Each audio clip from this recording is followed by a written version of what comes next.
Selamat kembali. Hari ini kita nak selami satu lembaran sejarah yang jujurnya agak gelap, kompleks dan penuh dengan parut yang mendalam.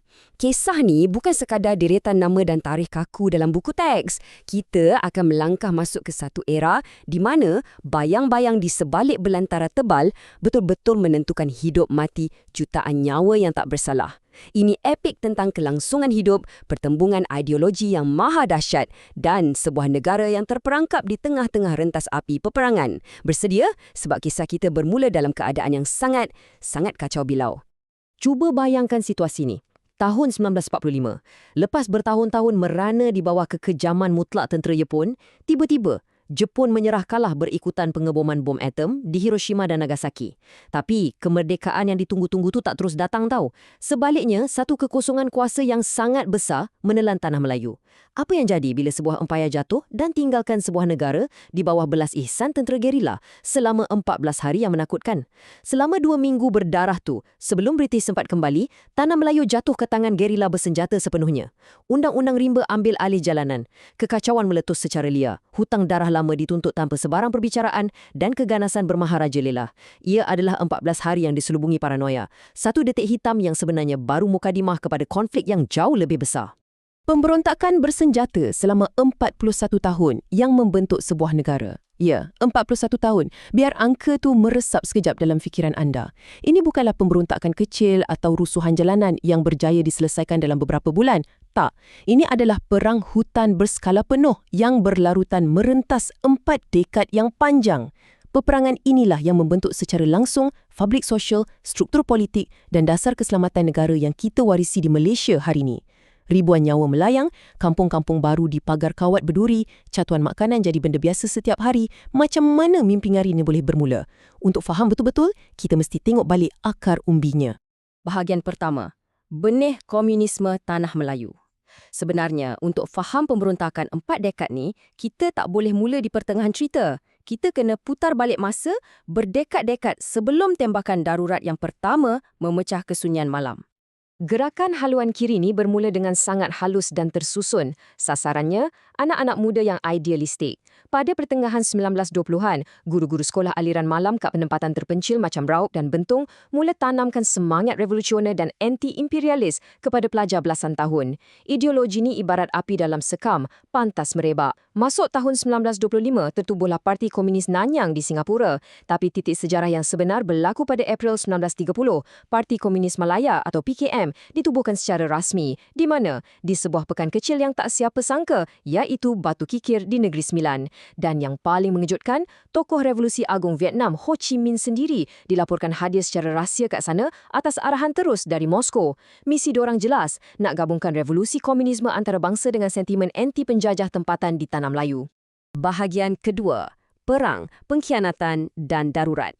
Walaupun gerakan dorang makin besar masa era 1930-an, semuanya berubah 360 darjah bila Perang Dunia Kedua melanda Asia. Bila tentera Empire Jepun masuk ke Tanah Melayu pada Disember 1941, susunan kuasa kolonial terus terbalik dalam sekelip mata. Mula-mula, slogan propaganda manis macam Asia untuk orang Asia dan semangat Asia dilawangkan di radio. Penipuan licik ni sempat bagi harapan palsu kat penduduk tempatan yang dah memang dahagakan kemerdekaan dari British. Tapi topeng pembebas tu sekejap je tertanggal. Realiti kat belakangnya, neraka dunia. Unit polis tentera rahsia Jepun, Camp Petai, mula lakukan kezaliman, penyeksaan dan pemancingan kepala di tempat awam. Ekonomi hancur, kebuluran jadi wabak dan ribuan rakyat dipaksa jadi buruh bina kereta api maut di Burma. Keringat dan darah jadi galang ganti nyawa.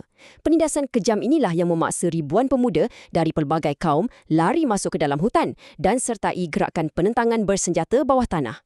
Dan di dalam hutan tebal inilah lahirnya satu evolusi yang sangat ironi. Wujudnya tentera anti-Jepun penduduk Tanah Melayu atau lebih dikenali sebagai MPAJ. Bayangkan, Dorang ni asalnya disokong dana, dilatih taktik gerila dan dibekalkan senjata berkuasa tinggi oleh tentera British semata-mata untuk lawan Jepun. Menjelang akhir perang, dorang berkembang pesat jadi 7,000 pejuang terlatih. Tapi bila Jepun serah kalah, tak diberubah. Senjata yang sama dari British tadi digunakan oleh pemberontak ni untuk ambil alih kuasa 14 hari yang kita bincang awal tadi. Kumpulan Bintang 3 bertindak melulu sebagai hakim, juri dan tukang pancung. Tindakan balas dendam buta ni mencetuskan konflik pertumpahan darah kaum yang sangat kritikal sampai memaksa pemimpin tempatan macam Panglima Saleh Selempang Merah di Johor bangkit angkat parang semata-mata untuk pertahankan kampung halaman, nyawa dan keluarga dorang. Perebutan kuasa pasca perang ni tak habis kat situ tau. Bila tentera British akhirnya kembali ambil alih melalui pentadbiran tentera British atau BMA, ketegangan makin memuncak. MPAJ secara rasminya setuju untuk letak senjata, dibubarkan dan terima pampasan. Tapi, secara rahsia, PKM dah pun sembunyikan ribuan senjata api dalam kubur rahsia dalam hutan. Taktik dorang kini berubah. Dari perang gerila, dorang meresap masuk dalam kesatuan sekerja. Dorang lancarkan mogok demi mogok sampai lumpuh terus ekonomi getah dan bijih timah negara. Keadaan ini mendidih bila Persekutuan Tanah Melayu dibentuk pada Februari 1948 sebab perjanjian tu secara mutlak mengetepikan PKM dari arus perdana politik. Ruang rundingan demokrasi dah tertutup rapat. Api pemberontakan dah langsung tak boleh dikawal lagi. 3 rentetan detik berdarah ni kemudiannya betul-betul mencetuskan neraka di bumi. 16 Jun 1948, 3 pengurus ladang Eropah diikat dan dibunuh kejam oleh skuad pembunuh PKM di Sungai Siput, Perak. Tindakan ni merentak pentadbiran British memaksa dorang bertindak balas dengan kekuatan tentera penuh. 12 Julai 1948, darurat diisytiharkan ke seluruh pelosok negara. Seluruh jentera-tentera Commonwealth dipanggil, polis dikerahkan, malah unit perisik orang asli macam Senoi Perak pun ditubuhkan untuk jejak gerila kat kawasan hutan paling dalam. Dan pada 23 Julai 1948, PKM diharamkan secara rasmi. Tirai dah diangkat. Darurat Tanah Melayu, sebuah perang saudara yang bakal mengorbankan ribuan nyawa, rasmi bermula. Bahagian ketiga, rundingan damai dan pengunduran. Bila bulan berganti tahun, pertumpahan darah berterusan. British mula sedar, tembakan peluru semata-mata takkan mampu menang perang hutan ni. Keletihan fizikal dan mental akibat peperangan panjang ni akhirnya mengheret pemimpin kedua-dua pihak ke meja mesyuarat di sebuah sekolah di Baling pada penghujung tahun 1955. Cuba bayangkan ketegangan udara dalam bilik darjah kecil tu. Di satu belah meja, Setiausaha Agung PKM, Chin Peng, sedia keluar dari hutan dan tawarkan gencatan senjata, tapi dengan satu syarat mutlak. PKM mesti diiktiraf serta-merta sebagai parti politik yang sah. Di belah sana pula, Tunku Abdul Rahman, mewakili suara kerajaan Tanah Melayu yang bakal merdeka. Tunku tolak syarat tu sekeras-kerasnya. Ialah memandangkan rekod kekejaman yang panjang, penderitaan orang awam dan pembunuhan anggota keselamatan sebelum ni, Tunku tak boleh bertolak ansur. Beliau tuntut pembubaran penuh parti dan penyerahan diri tanpa syarat. Jalan buntu. Dengan pandangan tajam, rundingan bersejarah tu gagal sama sekali. Chin Peng kembali masuk ke dalam bayang-bayang rimba dan pertempuran pun bersambung. Tapi tahu tak, apa tamparan psikologi dan politik yang paling mematikan buat PKM? Ia bukan peluru mortar atau serbuan berterusan. Ia berlaku pada 31 Ogos 1957 bila Tanah Melayu secara sah mencapai kemerdekaan. Detik pemasyuran tu secara automatik menghancurkan naratif utama perjuangan dorang. Selama ni, dorang guna alasan berjuang lawan penjajah imperialis British. Tapi sekarang, dorang sedar dorang tengah angkat senjata lawan kerajaan merdeka yang diundi sah oleh rakyat Tanah Melayu sendiri. Sokongan merosot mendadak. Rantaian bekalan makanan dorang diputuskan melalui kempen Kampung Baru dan moral anggota gerila betul-betul hancur. Kemenangan moral inilah yang membolehkan kerajaan tamatkan pengisytiharan darurat secara rasmi pada 31 Julai 1960. Dengan struktur yang dah lumpuh, baki PKM tiada pilihan selain lari jauh ke utara, berundur masuk hutan sempadan Malaysia Thailand, terperangkap dalam sisa-sisa perjuangan dorang. Bahagian keempat, titik noktah perjuangan bersenjata. Selama hampir 3 dekad lepas darurat tamat, dorang kekal bina kem di sempadan, lancarkan serangan kecil-kecilan. Tapi dunia geopolitik sedang berubah laju dan iklim politik memaksa satu penyelesaian muktamad ke atas peperangan usang ni. Akhirnya, noktah mutlak kepada era kegelapan tu tiba. Pada 2 Disember 1989, Perjanjian Damai Hadiai dimeterai dan ditandatangani rasmi antara PKM, Kerajaan Malaysia dan Kerajaan Thailand. Detik bersejarah ni memadamkan api persengketaan yang dah bakar negara sekian lama. PKM setuju sepenuhnya untuk letak semua senjata, musnahkan jerangkap samar, berjanji taat setia tak berbelah bahagi kepada Yang di-Pertuan Agong dan akur pada Perlembagaan Malaysia. Lepas berpuluh tahun menghidu bau hanyir peluru, darah dan air mata mangsa, laras senjata api akhirnya ditundukkan dan digantikan sepenuhnya dengan tanda tangan sebatang pena. 41 tahun perjuangan bersenjata.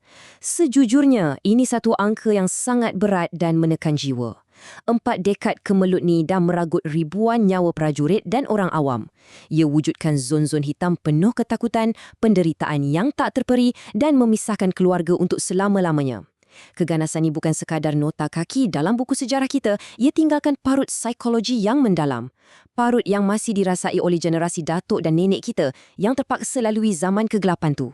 Ia berdiri teguh sebagai peringatan abadi kepada kita betapa rapuh dan nipisnya garisan keamanan sebuah negara bila perbezaan ideologi melampaui batas kemanusiaan. Jadi, sambil kita toleh balik pada parut yang ditinggalkan di dalam belantara sana tu, satu soalan wajar direnungkan bersama. Macam mana ingatan terhadap perjuangan berdarah selama 41 tahun ni membentuk keamanan rapuh yang kita pegang teguh ke Malaysia hari ni? Peristiwa darurat mengajar kita satu pelajaran penting. Keamanan tak datang percuma, ia dibayar dengan harga darah dan air mata yang sangat mahal. Adakah kita betul-betul hargai pengorbanan masa lalu atau kita dah mula ambil mudah harmoni yang kita kecapi hari ni? Fikirkanlah dengan mendalam. Baik, kalau perkongsian kita hari ini membuka mata anda tentang realiti sejarah moden kita, jangan lupa untuk like, share dan subscribe untuk lebih banyak penerokaan sejarah yang mendebarkan. Terima kasih sebab luangkan masa dan menyusuri lipatan masa bersama saya hari ini. Jumpa lagi.